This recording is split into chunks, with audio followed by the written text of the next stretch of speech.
Hi, it's Harry Redknapp here. You're listening to a proper podcast. It's the Alan Hudson Podcast. It's proper football, proper talk. Well, hello again. Thanks for joining us on the Alan Hudson Podcast. It's great to have you along. Today, last week's guest was so popular and we had so many comments about his great anecdotes that we've invited him back on. And it is, of course, David Speedie back for part 2. Thanks, Dave, for joining us again. No problem. Anytime. I could speak for England, Scotland, Ireland and Wales when you get me going. Well, that's the plan today. But first of all, Alan's going to take care of a couple of house rules. I think he wants to talk to everyone about subscriptions. Yeah, I thought you got them from the chemist, actually, but prescriptions. Yeah. This is. I haven't got this scripted, so if you what, YouTube, click on the subscribe button. So if you go onto YouTube, click on the subscribe button, then you'll be helping Tony and I get people like Dave Speedie on every week. Well, every other day now. But public demand. Well, it's great to see him. I haven't seen him in so long now. I've seen him twice in a week. I know, amazing. Like a London bus. Yeah, they've all come at once. Yeah. So you well, David? Yeah. Keep having to go and have me physio, mainly because of football injuries over the years. When you're getting older, the pain starts getting worse and worse. So I'm having some problems, but yeah, I'm all right. I'm still here. That's the main thing. Still here and kicking. Living through. You were a bit of a target for defenders, weren't you, during your football career? I'd say a lot of a target. Well, especially when I went up front, when I was playing up front, which was Billy Elliott to Darlington's choice. He decided that I would be a better striker than a midfield player, so he put me up front the second season I was at Darlington, and that led me to Chelsea. Scored 18 goals in half a season, I think, for Darlington, who had been applying for re-election previous years before myself, and Kevin Smith and numerous other players joined.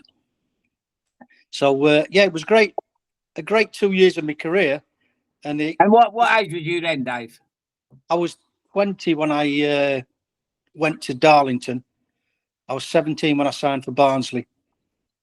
So you had a career that really that was kind of late. You have to be given the opportunities for people to see you. That's the problem. Well, absolutely. Oddly enough, my big complaint about scouts and everything else is that when I came through at Chelsea, I never got found by a scout. My dad walked me through the gates, but that was a different matter. But there were so many good players in Chelsea and never got seen. I mean, top. I played with so many players in Chelsea would have got in outside at Chelsea, outside at Stoke, and so on. You know, there was some. It was rife with talent, really was. But they always used to get the boys from East London. Yeah. And they've continued to do that. They got lucky many times with the likes of Frank and John Terry and that. You know, my mate is involved with the club over in East London. Most of the players, and going back to Jimmy Greaves, you know, Venables, you know, they all come from that side of London. No, I'm the most local lad ever played at Chelsea, and for quite far. I think Peter Houseman was supposedly coming from Battersea or something. Yeah, but it's ridiculous. And well, if that's hard to believe, it's you know, I can only imagine what it would be like in Darlington. You know, yeah, there's only one club further north than Darlington. That was Carlisle at the time. Oh, was it really? Yeah. So I came from a long way away to Chelsea, thanks to John Neal and Ian McNeil. They spotted me playing for Darlington second part of the season in I can't remember what year it was. 20? No, it can't have been 20s. 1980. 82 it was. Was it 82? Yeah, 81-82 season was when I had my most prolific season with Darlington, playing up front and beating everybody in the air, which they couldn't believe how high I could jump and get. But did they know? They didn't know this when they put you up front. They knew I was good in the air from midfield. From dead balls and stuff like that. From the goalkeeper's kicks. They weren't playing it like they do today. I think the goalkeepers have more kicks than anybody today. All this passing across the box, the ball don't have to go out the box. Oh God, it drives me nuts. But the goalkeepers used to take the kicks, and if it dropped short in midfield, I'd win it. I'd flick on, or their goalkeeper kicked it, I'd be on the halfway line, I'd win it. And that's how they said, let's stick him up front and see what he can do up front. And that was the reason I got spotted by other clubs, and I chose Chelsea. Can I just go back to before your spell at Darlington and Barnsley? Am I right in thinking you worked for a bit down the mines? I was 10 months down the pit. I have a pit pension. Get in. Didn't even know I was entitled to it. So I've been getting a pit pension for quite a few years now. It's not a vast amount of money, but pays a few bills, pays me phone bill and me health insurance. So yeah, it's all right. 10 months. How much of a foundation did that give you for your football career? Oh, you have no idea how bad it was down there. The conditions that people are working in and the dangers. There's dangers around every single corner when you're working down a coal shaft a mile underground. It's frightening. Yeah, I wouldn't recommend it to anybody. So that inspired me to try even harder, and that's when I got my chance with Barnsley. And because I was earning too much money down the pit, they couldn't lower my wages, so they had to sign me as a pro, and I never looked back. Talking about Michael Parkinson, that's his country, isn't it? Up our way, yeah. Yeah, that's his club, isn't it? Yeah, he was from the north, yeah. Yeah, go on. I'm not sure if Greenough come from round that way. I'm not sure. Come to Stoke. Kevin Keegan, he's a Donny lad. He was at Scunny for a while. Yeah. No, we don't talk about him on our show, mate. He's quite a nice bloke, Kev. I like him. He attacked me one day at the bridge in the tunnel, didn't he? When I was, he was manager at Newcastle, and yeah. The week before Chelsea, but I was working for Batesy at the time. Yeah. So what were you doing there? Well, this is what Batesy said. What were you doing in a tunnel? But that was. I'd gone down.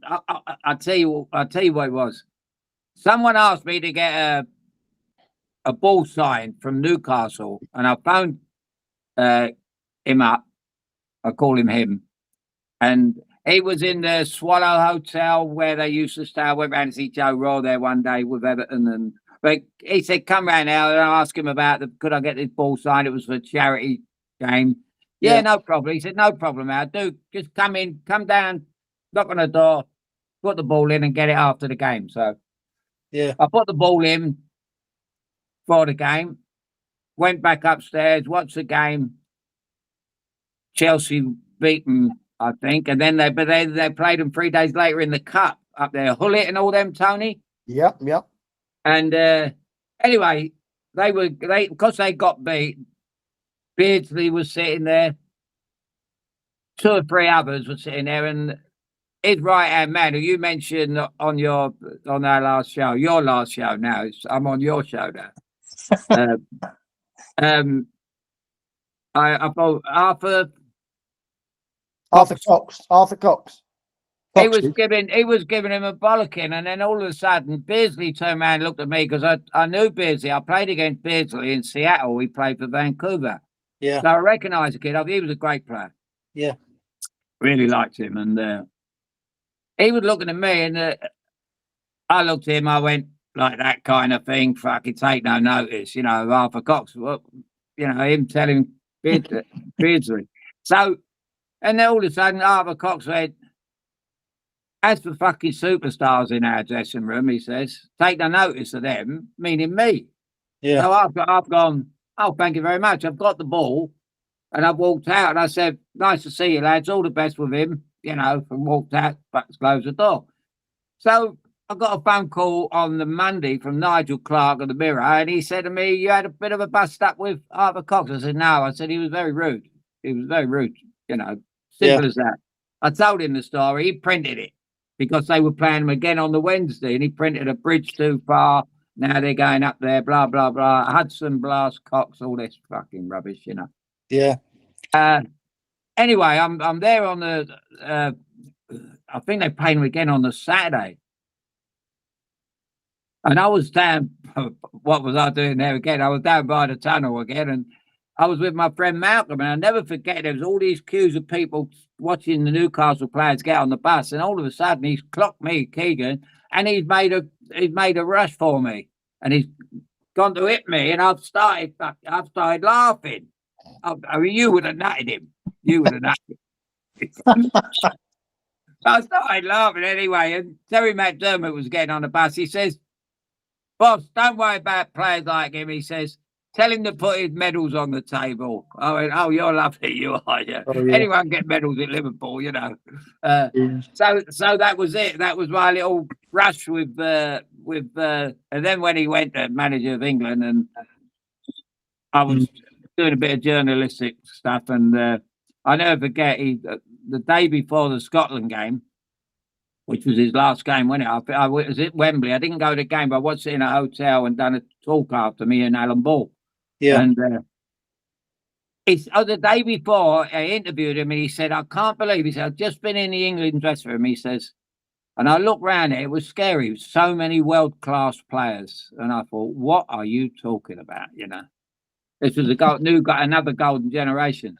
Yeah. Anyway, they got beat the next day, and he threw the towel in. We was in the hotel. He said he's thrown the towel in a day after he's got so many world-class players in his dressing room because is it Germany beat 1-0? Germany 1-0. Yeah, I think so. Well, the Liverpool wing-half scored.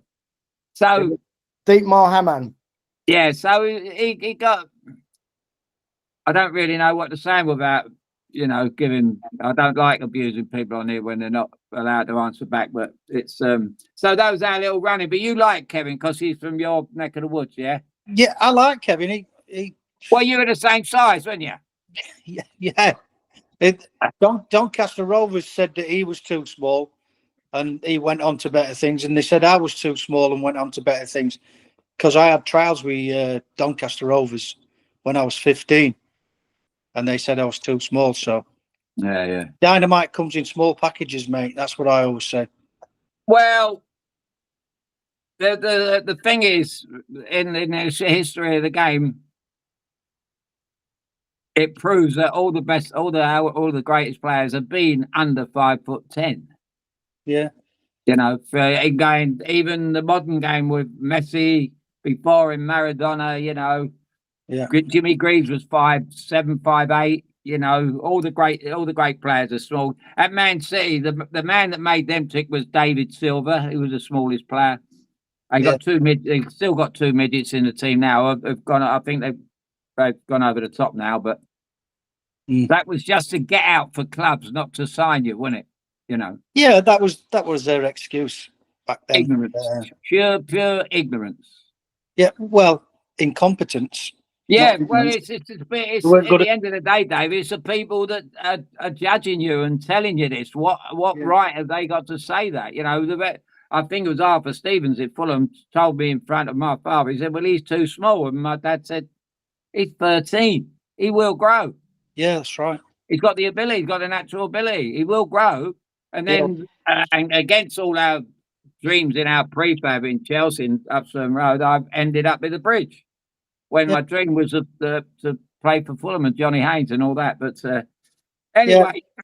It's about controlling the ball and being able to do the job that people give you. That's what it's all about. It's not about height and all this load of shite. So Donny Rovers lost out. Barnsley, I wouldn't say I was successful there, but under Norman Hunter and Alan Clark, Norman Hunter made me a far better player than I was at the time in midfield, which I fell out with Alan Clark. He fined me 2 weeks' wages for sticking up for Mick McCarthy. It's a long story. I'm not even going to start trying to tell it, but I told him to fuck off. I'm not paying the fine, and that was when I moved on to Darlington. But I knew that there were other clubs in for me anyway. So that sort of telling Alan Clark to fuck off gave me a lot of strength in character. Knowing that, well, you can speak your mind, you can say what you think. If you don't agree with people, say what you feel, and that's made me successful. Even though I made a lot of mistakes when I shouldn't have. Opened my God, but got no regrets. Yeah, but you learn from nothing wrong with making mistakes, David. You learn from your mistakes, don't you? Let's be fair. Yeah. No person's gone through the game without making a mistake. It's knowing where you've made a mistake and think, next time. Yeah. But them people that I get the ump with a game. I've always had the ump with a game when I see inferior people telling a talented player. It's like at Chelsea. You mean on Sky every week? Oh, mate, yeah. Absolutely. I mean, he might be the nicest lad in the world, Mick Richards, but come on, he'd be better in do it with by any car than talking about football. He's quite, buddy, Yeah, and now they brought the others in who talk it, who should be in the kitchen, but that's another road, Yeah. So I've always from a young age, always been able to stick up for myself, because my dad was a miner all his life. He was on the committee of a working men's club in Woodlands, Doncaster. And he always taught me, look, don't let people speak down to you. Don't stand up for yourself. Speak your mind, but be polite. Sometimes I wasn't polite, but that's just me. Sometimes you can't help yourself. I used to say it as I saw it, and that was it. And that's probably the reason that I've had a scuffle with certain players over the years at different clubs I've been at, because they don't like the truth. Oh, absolutely. And I think the difference with yourself and a lot of people that shout about, and certain people can back up what they say. It's if you're a good player, if you're really good. I mean, you was. I couldn't believe it the first time I see you play, when you're talking about your heading ability. Your all-round game with me was terrific, brilliant. Yeah. But that you defied logic, Well, it's a simple game made difficult by idiots that think they can play the game, but they can't. I mean, we played on quagmires and pitches with sand on all the way down the middle of the pitch, and we could control the ball. These people, a lot of them, play on bowling greens, and they couldn't trap a dead rat in a telephone booth. That and they're supposed to be exceptional players. It's a different era. Basically, what we're talking of, David, is most of our guests that we have on, we all come to the same conclusion that it's down to management and whatever. But it's no coincidence, really. Even the latest England manager, I forget his name, he's gone now, but thank God. And we don't really want a German to be our national manager, but I do. I'm Scottish. Well, I was crying with laughing when Thomas Tuchel was. We've had Italians, we've had Swedes, we've had turnips, we've had come on, we had the Wally with a brolly. We've had them all, haven't we? But they've all made a bloody good living out the English FA's cock-ups. Well, exactly. But this fella is the ultimate professional. I think his record at club level speaks volumes. Well, you have to. You have first and foremost, you have to pick your best team, and not because somebody's got a reputation and they've been playing well over a period of seasons. You have to pick a player that's doing well at that time. Playing well at that particular time and not putting somebody in because of the reputation, which cost them dearly in the last tournament. I'm Scottish, so I'm not that bothered, but you know, I was wanting England. I want all the home countries to do well in all the tournaments. So I never support any other team that's playing against England, Wales, or Ireland.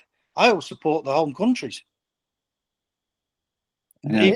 But it did make me laugh when they put Thomas Tuchel as new manager in Germany. Wow. In last week's show, you very graphically explained the circumstances behind being left out of the World Cup squad. Yeah. By Sir Alex Ferguson. Yeah. That must have been a bitter blow for you at that stage of your career. Did it have a lasting impact on you? About 2 minutes when I told him to fuck off and stick his standby up his arse when he asked me to go on standby. I went, no way. The only bad thing I can think about it was the Scottish FA had my passport, so I couldn't take my wife and children on holiday. So I had to wait till they came back from, which wasn't long, from the tournament from Mexico, and to get energy. But you were the luckiest man on the planet, and people keep saying to me about, because I haven't got a good word to say about the man. I don't think Roy Keane has either. His best player in his entire history of his time at Man United, Roy Keane was their best player in my opinion, and he treated him like shit. You know. Yeah, he slips in the odd reminder, doesn't he? Yeah, there's other players. I mean, David Beckham, he had stitches after his altercation with, well, not an altercation. Fergie threw his boot at him or kicked a boot and hit him in the face. I'm glad he didn't do that to me. He would have been in trouble. Well, I mean, the World Cup's only come round every 4 years, and the footballer's career is short enough as it is. I mean, that must have been a massive, massive blow to be told when you thought you were, you were almost a cast iron certainty to be in the squad. Well, I would have been if Jock Stein hadn't died on the bench in Wales when we were playing. Can't remember where we were playing. Was it Cardiff or Wrexham? And the manager, second half, they were giving him, well, jumping up and down on his chest. Had a heart attack. Yeah. That was sad, mate. That was a sad moment. I cried. But yeah, that's fate, isn't it? In your case, that's fate. You got one man who's actually picked you, and he brings his mate in, and he's got a difference of opinion. It's we go backwards, David, to probably one of the biggest crimes was in the best World Cup ever. I thought was the 70 because of the Brazilian team and the way they played, always played that way. But on this particular occasion, I think England played better in 1970 what they did when they won it in 66. That's my personal opinion. I think they did. They had Germany by the short and curlies 2-0 up, and he made a mistake.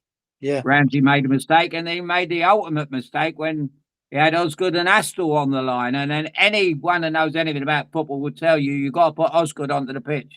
That season he scored 40 odd goals that season. Yeah, he couldn't stop scoring, and when he didn't play, we struggled. He was a main man. He was the best centre. He'd have come back from Mexico, held the best centre forward in the world. He'd have got in the Brazilian team. Let's put it that way. Yeah. And that's not an exaggeration. Well, how can Al Brown be sitting next to him and Jeff Astle and put just and no disrespect to Jeff Astle, he was a good club player. There's club players and international players. Osgood loves the big stage, Yeah. Totally and different. Bobby Moore said to me one day, we was out after Mexico, and he said it was the biggest injustice ever, him not playing your mate. He said, in training, he said, Al, I said he was a hopeless trainer. He didn't train. He said in Mexico, he was so on the ball. He wanted to play. He knew he was the best, and he wanted to get on that pitch and to sit there and I can imagine Oz was half taking his top off when he said, "I'm making a change," and all of a sudden he bypassed Oz and he said, "You're coming on." It's like, I can't give any examples, but like Southgate has done on so many occasions, brought people off the bench so fast inferior to players they're sitting next to. That must have been a heartbreak for Oz. Yeah, well, he played Harry Kane when he shouldn't have been on the pitch. Absolutely. That was my opinion. His form, he gets the odd goal. I say the odd goal, he gets loads of goals. But for England, they had nobody up front. He was dropping into midfield, and no, he was gone. He was sold out, mate. He had a long, hard. I said it at the time. He had a long, hard season at Munich, great season, and he looked absolutely out on his feet. Yeah. He didn't look well. I think he had a bit of a back injury or a hamstring injury around his back, and he didn't look right. He looked. As soon as he come on, you knew he was going to do nothing. And how could he not say to him, "Harry, sit this one out"? Yeah, exactly. And he had enough players. Yeah, without a doubt. But and he gets knighted. And you've been knighted. Yeah. I half expected you to be knighted. 8 pubs in the King's Road and 12 in Stoke have knighted me. Yeah, I've got a few of them. Yeah, the King's Arms. I'm at the pavilion at Arworth at the minute. That's my hunting ground. What do you make of the Scotland team at the moment? I mean, I don't watch it. I swear to God, since I was left out of that Scotland squad for Mexico, I haven't watched one international game that Scotland have played in. I just won't watch it. Do you believe me? Well, I'm in the same boat as you in the other camp. I could tell you where I was when in 1973, leading into 74, when Poland beat England over in Poland, and England had to beat them to go through. And I was at Epsom races with my best mate, a fella called Leslie May, and Tony Davis. Yeah. And we'd left the race. It was a beautiful summer's day, and we went in this pub about a mile from the race course, and they had the game on in the back room, and someone said Poland are winning 2-0, and you'd have thought I'd have won the lottery. Is that when Norman Hunter passed to one of their players? Was it Norman? Yeah. Bobby, wasn't it? Well, it might have been Bobby. Yeah, that was the away game. Bobby Moore made a couple of mistakes in that game, and then they played them at home when Norman Hunter made a mistake. Yeah, but everybody talks about the Norman Hunter mistake, but the goal was Peter Shilton's fault. Yeah, Peter Shilton let it go under his body, and there was no excuse for that. He shouts his mouth, "There's the best goalie in the world. Best goalkeepers in the world, don't let them in." Yeah, I didn't enjoy my international career after Jock Stein died. No, it was a nightmare. Yeah. Yeah, but he didn't take over for long, Ferguson, did he? He took over until they got back from Mexico, and then the new regime came in. Yeah. And I got picked again for Scotland. But it was never the same. No, they left a big scar on you, didn't it? It did, and when I got substituted at half time against Chile at Hampden Park in a friendly, they took this Chilean spat in my face. So I don't really need to tell you what happened in the next collision I had with him. I poleaxed him, and they were all going mad, the Chile players, and it's a big hullabaloo, which I've been quite used to. And because they were angels, the Chileans, weren't they? Horrible little mother truckers they are. Horrible. And anyway, Andy Roxburgh said, "I'm taking you off for your own protection." So I took my boots off and threw them at him and said, "Stick your country up your ass." The last time I played for Scotland. Yeah. So that's me speaking my mind and showing my enthusiasm, because I didn't want to come off. they couldn't get near me, these Chileans, and they were spitting at me, kicking me. Well, that's more the reason they should keep you on, isn't it? Yeah, I only got booked. Yeah. Wasn't I just got him below the chin on his chest. The ball bounced between us, and it was perfect, really. I got the ball and followed through on him. He didn't spit at me then. So that was the end of my Scotland career. Chile at Hampden Park. And it was Well, you done it in the right place. Yeah, I mean, yeah, we could do a show every day, really, with people that have been mistreated by their country. I mean, when you think what Bobby Moore done for England, but England wouldn't have won. I don't care what anyone said. They wouldn't have won the World Cup without Bobby Moore. He was their inspiration, leader. He was everything. Yeah.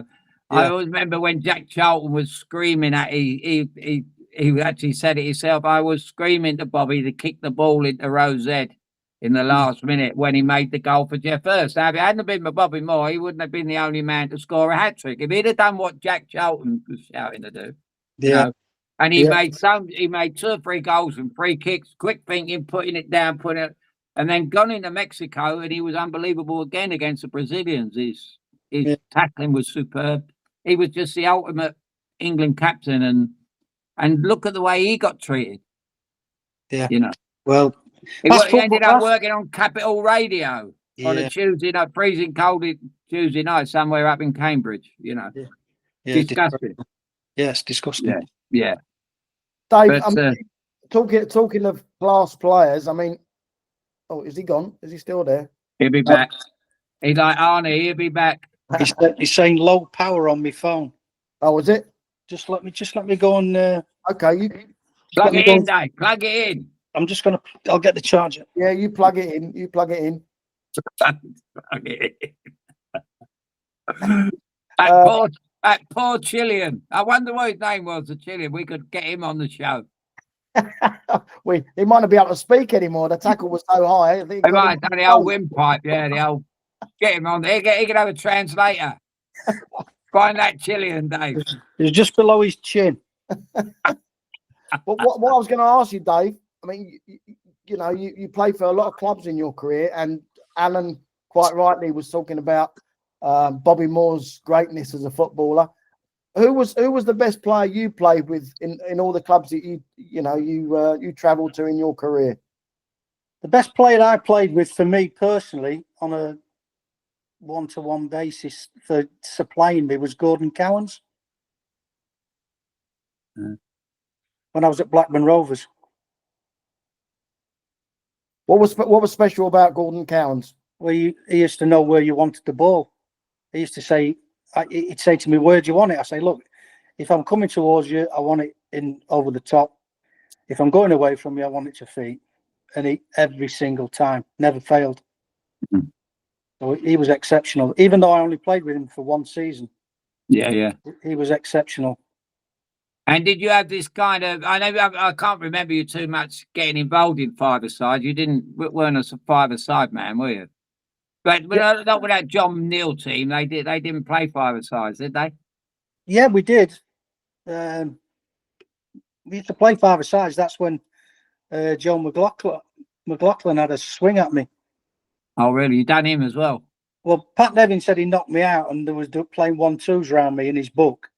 But he's changed his mind since I met him not long ago about what happened. Nobody's ever knocked me out other than Briggs or Shot, whoever it was, Oxford at Stamford Bridge, when I got carried off. Well, helped off. Yeah. Carried off. But yeah. So we had a little bit of a tear up. Me and Big Joe. We've done loads of podcasts, Tony and I, and we've had some great people on, great characters. You're obviously in that category, but it's like you're like having a heavyweight boxer on, the world champion, and down the back alley meeting. When they do this in the old touching gloves, they have the weigh-in, don't they? Well, you'd have the weigh-in down a dark alley with him, wouldn't you? It was all over in a matter of seconds, but it was when I look back now, it was so funny, and for Pat Nevin to put that in his book and say that Joe McLaughlin knocked me out, I slaughtered him when I saw him last year at an event at Chelsea, the anniversary of the promotion. Yeah, Can't yeah, remember how many years. yeah. So I pulled him as soon as I saw him and said, "You fucking writing in your book that Joe McLaughlin knocked me out in training?" I Did said, you "Nobody's buy? ever-" Did you buy? It was your fault. Did you buy his book? No, somebody told me. Oh right, I'm going to Somebody say. told me, have you read Pat Nevin's book that you got knocked out in training? Anyway, that was in 5-a-sides, and it was so competitive. You know, everybody was giving their all because you were getting picked on a weekend on your training merit, on how you performed. Well, your team picked itself in them days, didn't it? Practically, yeah. Yeah, yeah. Without a doubt. But Until everybody gave 100% in training. well, yeah. But you didn't in the games when we played you in the first team against reserves. You couldn't get a ball off us. Yeah, I know. That was quite frustrating. That. Well, it was just, I suppose. But when you start, you're 5'6" and you start out jumping Mickey Joy who's 6'8", it gets a bit embarrassing, you know. Well, that's exactly, yeah. No, you've hit the nail on the head with that one. Troy's, you couldn't believe that I could beat him in the air. His favourite word was F. Yeah. I think this is your chance, Dave. Tell us exactly what happened with that incident with Joe McLaughlin. Well, we had bibs. They had the yellow bibs and then whatever kit you had on. So it was the bibs against the other blue. So you'd be in blue. So, like, I think I was on Joe McLaughlin's team, and he kept giving the ball away. So he must have been. He was in the bibs. So I said, "Joe, we're in fucking yellow." So he gave me a dig because he was having a bad day, and we had a little bit of a swing. That was all. Great mates, still are. Oh, well, so you kissed and made up afterwards? No, not straight afterwards. No. Well, there's a strangely enough, our history repeats itself. The same thing was said about, there's still a mystery in one of the biggest mysteries in my time in football was Chelsea selling Keith Weller. Keith Weller, and one of the mysteries, David, was when Dave Sexton come back from the 1970 World Cup, he sat us all down to watch the Brazilians. And he was all on about then about wingers. He said, he loved getting out to the wingers, crosses. You'd have loved it, especially playing alongside Ozzy and Hutch. And if the three of you would have been, oh my God. Yeah, but Brazil were playing on bowling greens like they do now because they're not got the weather that we've got over in Brazil that we've got over here. And the players weren't playing all over Europe. They were playing mainly in their own country. Well, you can make, there is that. But are you trying to say they weren't that good, David? Oh, they're brilliant. Yeah. They were absolutely brilliant. But, it is easier when you're on a grass, when you're playing on flat grass and not mud. Well, you know what I said when George Best went to play in the NASL, a reporter went up to him and asked him about what he's like. He said, "What brought you to America?" And he said, I usually go away in the summer. He said, I end up in Spain with some beauty or whatever on my arm. He said, but this day, he said, I went to the bathroom. He said, I come back from the bathroom looking up for the flights. I see this big sign and it said, drink Canada dry. He said, so I ended up in Canada. I had a night out with him after a game, a testimonial at Fulham. He was playing for Fulham and we were playing him. And we went out afterwards. Jesus Christ, what a great guy he was. Yeah, he was great. He was special. Yeah. Not just on the field, off the field. He was so funny. Absolutely. Well, he was so humble, wasn't he? Yeah. But before you interrupted, he said So this fella, the thing you're talking about with the grass, he said, and George, he says, can I ask you, in North America, we play on all the different pitches. He said, do you prefer AstroTurf to grass?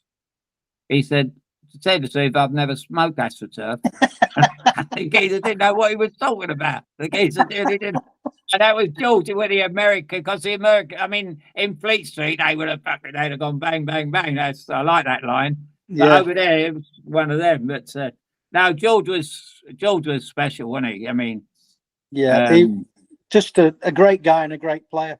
Yeah, yeah. But he was probably the unluckiest footballer in the world to be born where he was born. You know, him and Pat. You know, they're the best goalie in the world and best player in the world, and they couldn't reach a World Cup final. So, I think that was along the same lines of while he went over the top. You know, in the summer, he would go to Spain. I bet he never watched a World Cup match in his life. Probably not because of the disappointment. I watch England, Ireland, or if they qualified for the Euros or World Cup. I don't watch Scotland. Hate to say it, my dad would be disgusted with me, but no, they didn't treat me very well.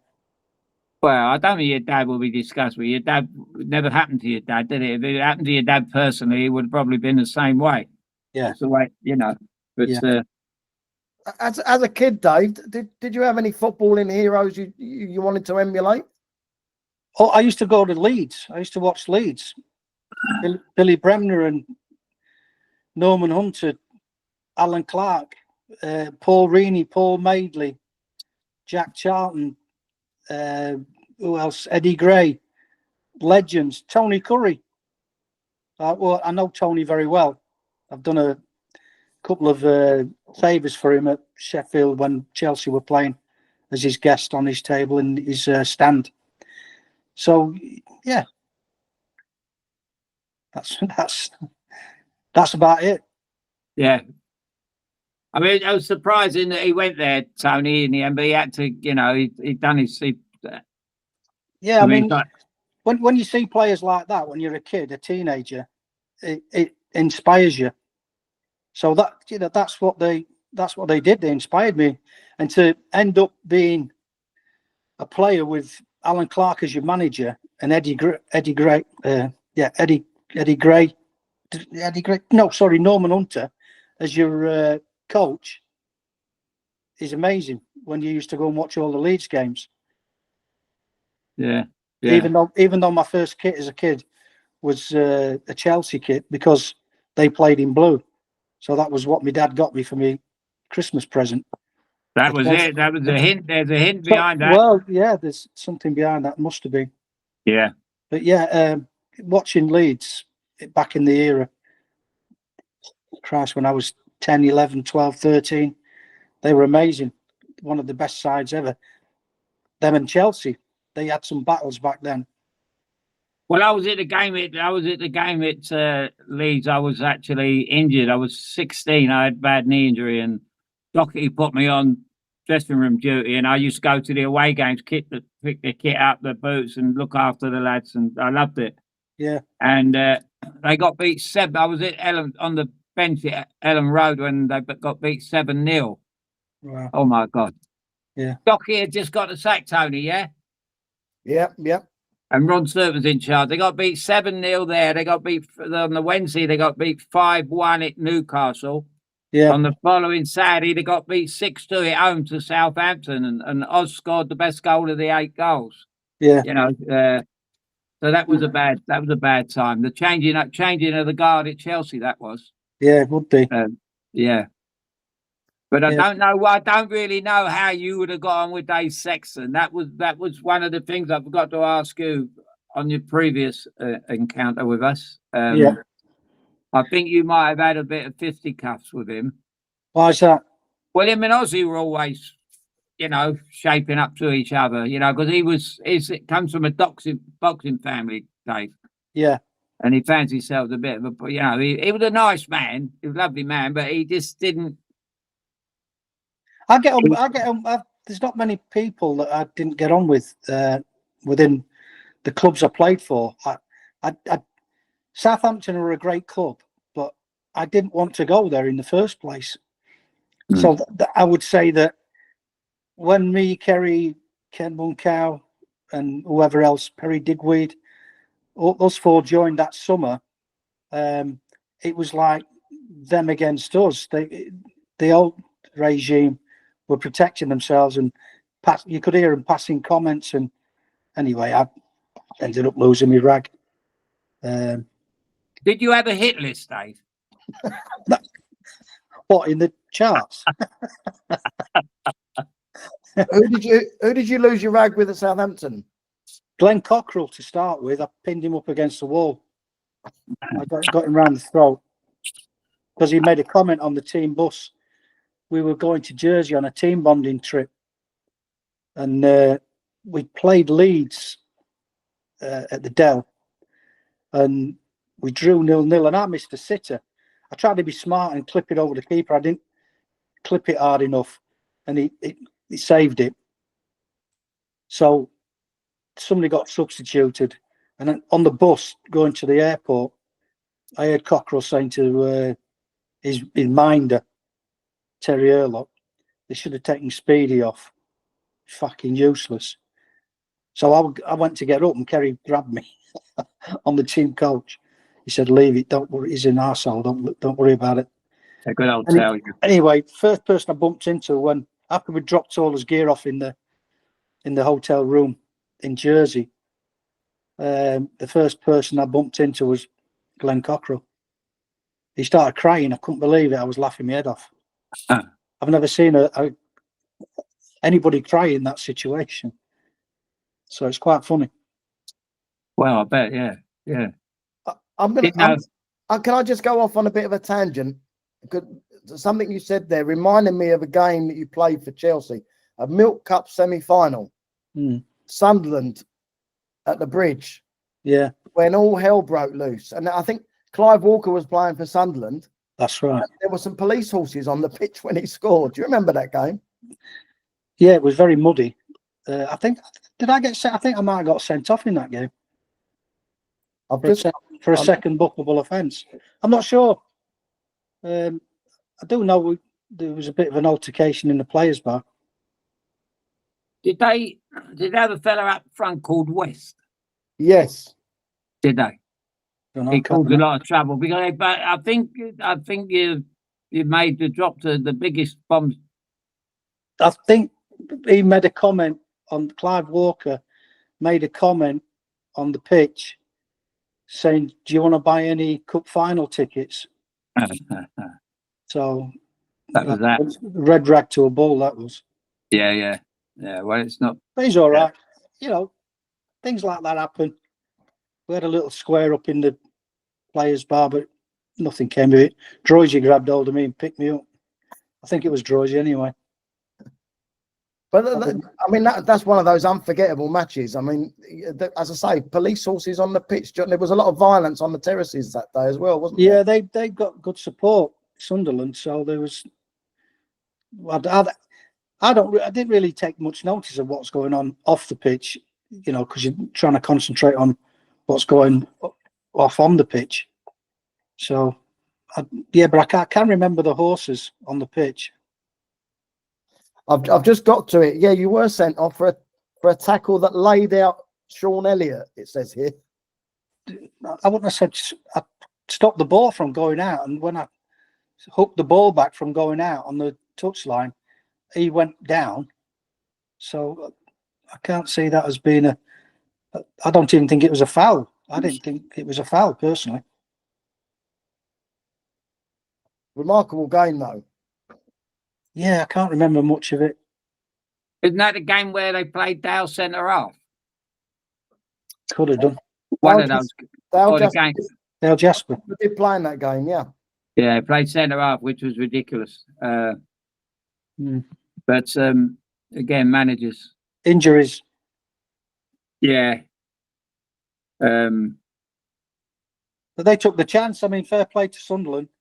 You know, they did the business on us, even though we battered them. That's the way the cookie crumbles. I mean, that that during your time at Chelsea, that would have been one of the few occasions the team got to a cup semi-final. I'd have thought. Yeah.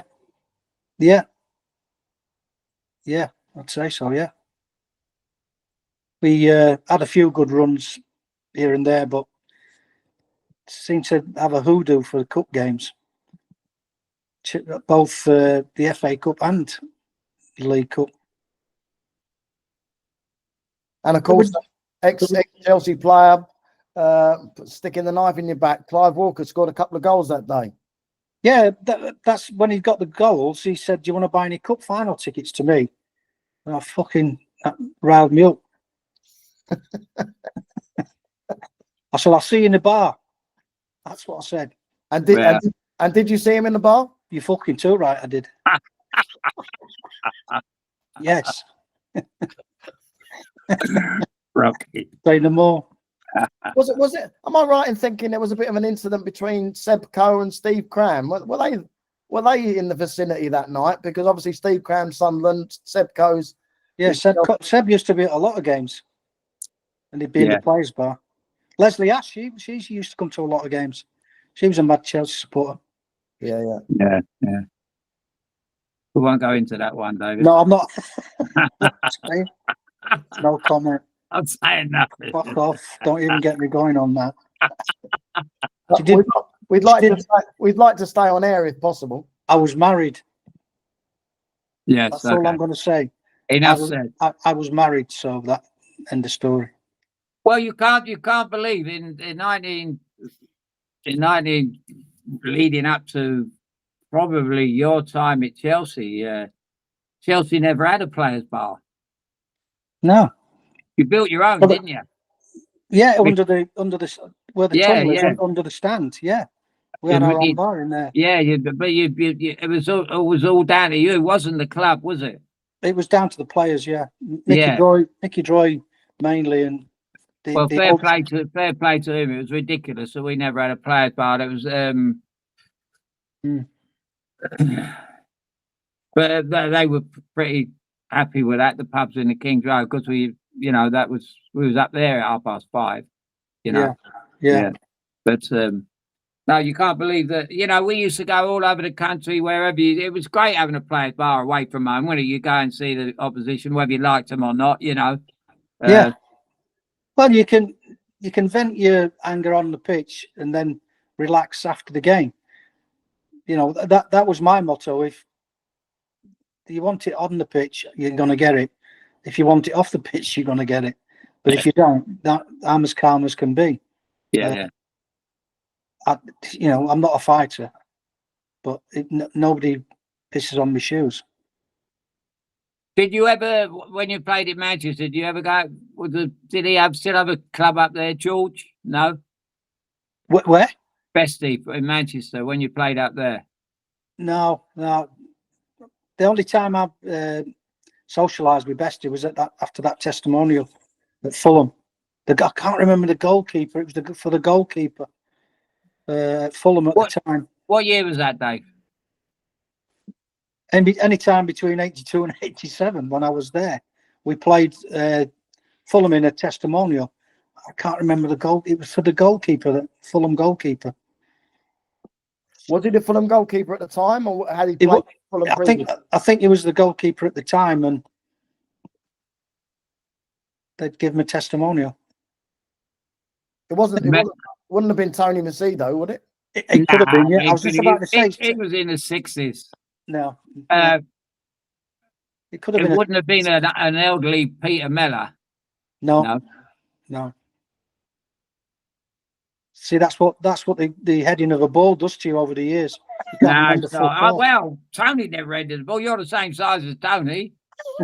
Imagine if you two played opening the bat. You two walking out, they'd be throwing bumpers at you, wouldn't they? You'd have introduced the new helmet. Well, that's why Alan's never got any danger of any problems upstairs, because he never headed the ball. Exactly. You can remember everything. Yeah. My memory's like a sieve. So looking back at your career, what would you say were your career highlights? From Chelsea to retirement.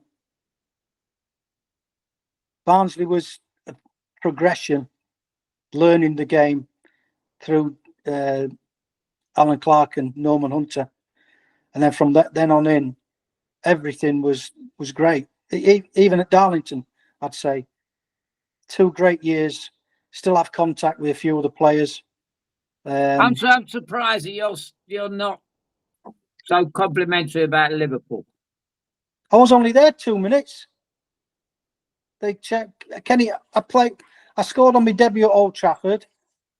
I scored 2 on 6 days later at Anfield against Everton, and then I think we played Everton again in the cup, and we had one more game, and then Kenny packed in. Oh, was that the 4-4 game? Yeah, I think it was. Yeah. Well, that's another memorable game. It was, but I was on the bench. I had a bit of a hamstring strain, and I shouldn't. But really was that the you mentioned Graham Souness? Did he take over from Kenny? Yeah. Right. I didn't get on with Souness. No, we covered that in the last. He's in the category of Alex Ferguson. Yeah, because Dalglish resigned after that 4-4, didn't he? And it was some sort of mental torture he was going through at the time. That's what he put it down. Yeah. The Hillsborough disaster had a massive effect, not just on Kenny, but on some of the players as well. So I went to the memorial service while I was there at the club, and there wasn't a dry eye in that church. It was unbelievable. So I think that was on his mind, and he just needed a break from football to get his mourning out of the way. And anyway, I joined up with him. Well, he came a couple of months after I joined Blackburn Rovers. So, and we got promoted to the Premier League. So it was great. What was it like playing for him at Ewood Park? Brilliant. Yeah, he tried to change the way we were playing, because we were just playing everything 1 and 2 touch football into Gordon Cowns. He'd do the magic, knock it up to me, Mike Newell, But Ken, when it got muddy, Kenny wanted us to hit it down the channel. So we were all saying in training, we don't want to play that way. We want to still play football. But he was insistent on knocking it in behind the fullbacks and chasing it and closing in. And I pulled my hamstring. I went fucking mad. Chasing balls down the bleeding touchline.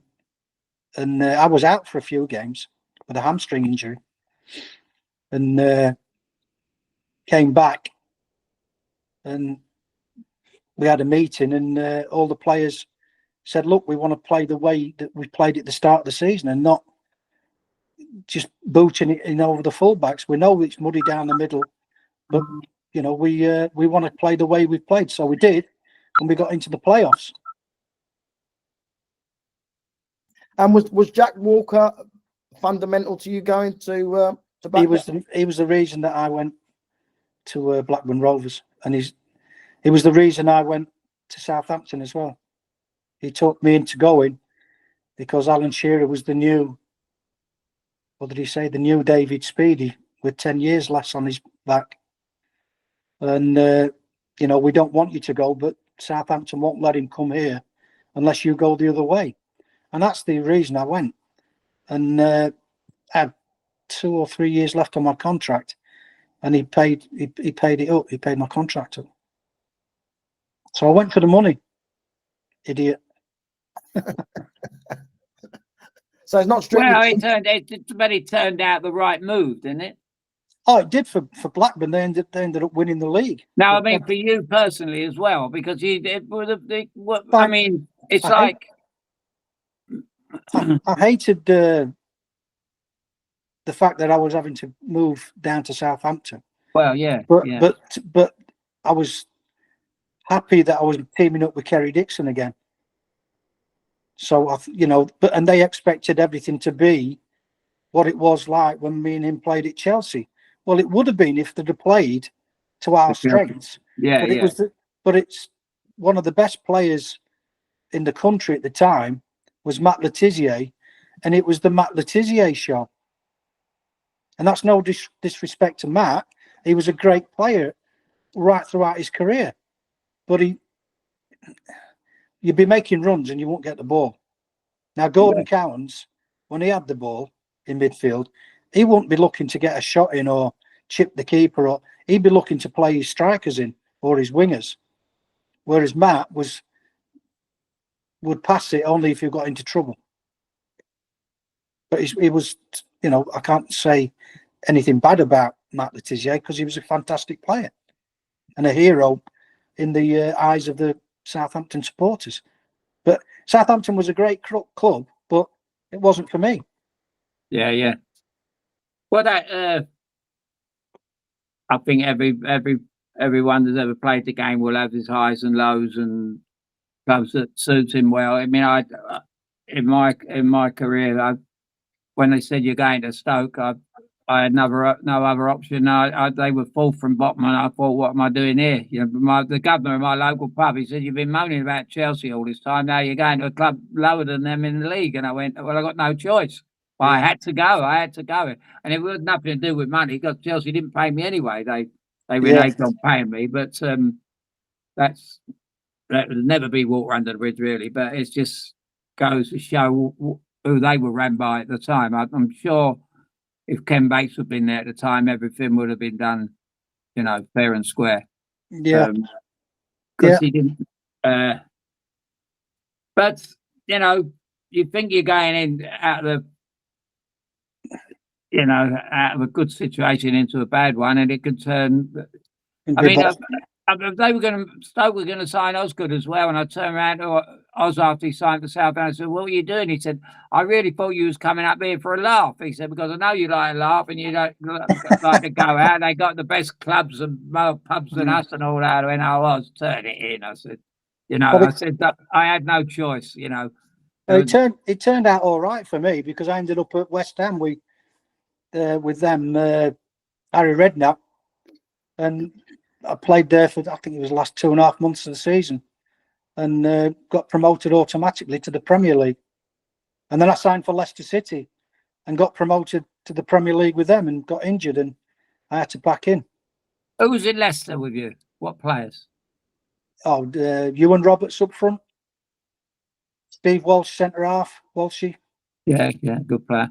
Yeah, so had a decent setup there as well. Good training ground. But they've got the new stadium now. We played at the old stadium where the helicopter crash. Bloody hell, that was terrible. Yeah, shocking. Yeah. But yeah, it is what it is. I ended up with 3 promotions to the Premier League on the trot with 3 different clubs, which I don't know whether anybody's broken that record or I don't know. Well, judging by all your on-field and off-field bouts and everything else, I think you was a little bit of a lucky charm, David. Unless they crossed you. I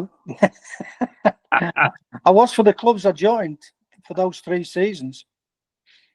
Yeah. But, I was unlucky as well that Kenny packed in at Liverpool and Souness took over because I believe I could have.